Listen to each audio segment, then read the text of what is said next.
Questa sera presentiamo il libro di Marco Iacovelli, che è qui accanto a me, Uno sguardo sull'abisso.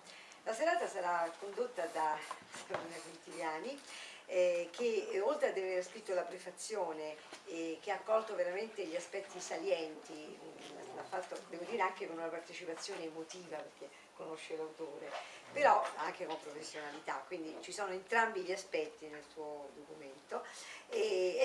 Peraltro è anche è una poetessa che ha scritto un libro pubblicato sempre con l'edizione Progetto Cultura dal titolo Frammenti di anima. Ecco, quindi non poteva, questo dimostra la sua sensibilità, lo dicevo che era sensibile e questo lo dimostra ulteriormente.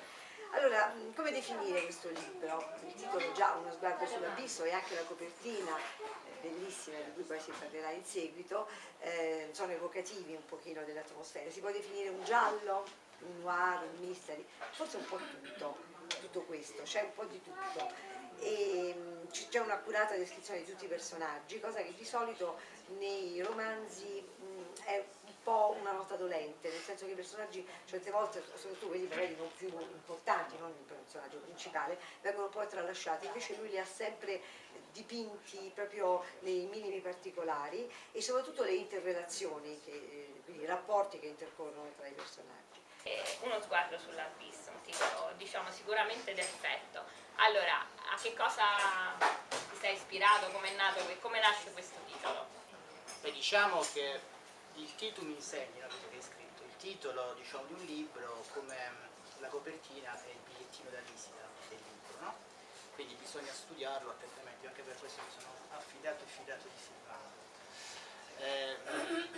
Lo sguardo sull'abisso, io quando ho fatto praticamente questo titolo ho cercato di centrare due obiettivi: interessare un generico lettore con delle parole non banali, spero di esserci riuscito, inviare un messaggio comunque sul contenuto del libro, un contenuto diciamo parziale, ma secondo me importante, determinante del libro stesso. Che cos'è uno sguardo sull'abisso? Uno sguardo sull'abisso è una metafora nella quale praticamente viene racchiusa la filosofia di vita, io direi la religione, se diciamo si può parlare di religione di un personaggio malvagio, laddove lo sguardo è la brevità, con uno sguardo, della vita dell'uomo sulla terra, se noi la paragoniamo all'eternità della natura, dell'universo. Pensiamo a una stella rispetto all'uomo. L'uomo è veramente uno sguardo, qualcosa di impercettibile. E l'abisso è il precipizio, direi morale, questo gorgo delle anime. Ecco perché i vortici di Silvano sono azzeccati, perché proprio è il precipitare dell'anima quando noi muoriamo, secondo diciamo la mentalità e la visione del personaggio malvagio che si conosce in questo tempo. Comunque poi c'è chi leggerà il libro conoscerà. C'è un punto nel libro intrigante in cui viene proprio citata il titolo, e siamo a pagina 89, alla fine di pagina 89, e questo ovviamente è il professore che parla al ragazzo a cui sta facendo lezione e dice: capisci quindi il significato della vita? Una prova, un esame che noi dobbiamo sostenere prima di metterci al cospetto di questi elementi. Vivere qui per noi è come dare un'occhiata, uno sguardo, sì, è come dare uno sguardo sull'abisso di quello che ci aspetta dopo la morte corporale. Beh, questo, scusami, è proprio l'estrapolato, l'essenziale del libro, cioè il dialogo in cui il malvagio per la prima volta si confida e si mette a nudo.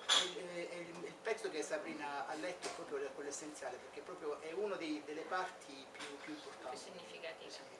Allora parliamo appunto del protagonista o del coprotagonista, insomma del professore malvagio, questo personaggio così inquietante. A cosa ti sei ispirato? Senti, io quando ho dato, dato le mie linee caratteriali, i tratti caratteriali comportamentali di Antosatto, ho cercato di non ripetere i cliché che molto spesso si usano quando si fanno i noir o i thriller,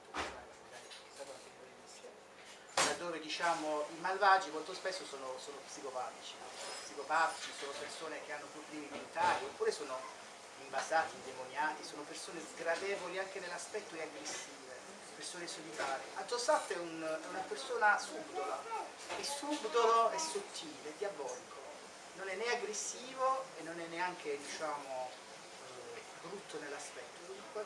La sua diabolicità è proprio, diciamo, nel suo modo di essere sottile. Io non mi sono ispirato a nulla in particolare perché ho cercato di lavorare con la mia mente, tu sai quanto lavoro ci abbiamo impiegato. Se proprio, diciamo, devo essere preciso, c'è un personaggio degli anni '80, non so chi ha visto questo film, che si chiama Ascensore per l'inferno, c'è Mickey Rourke e Robert De Niro.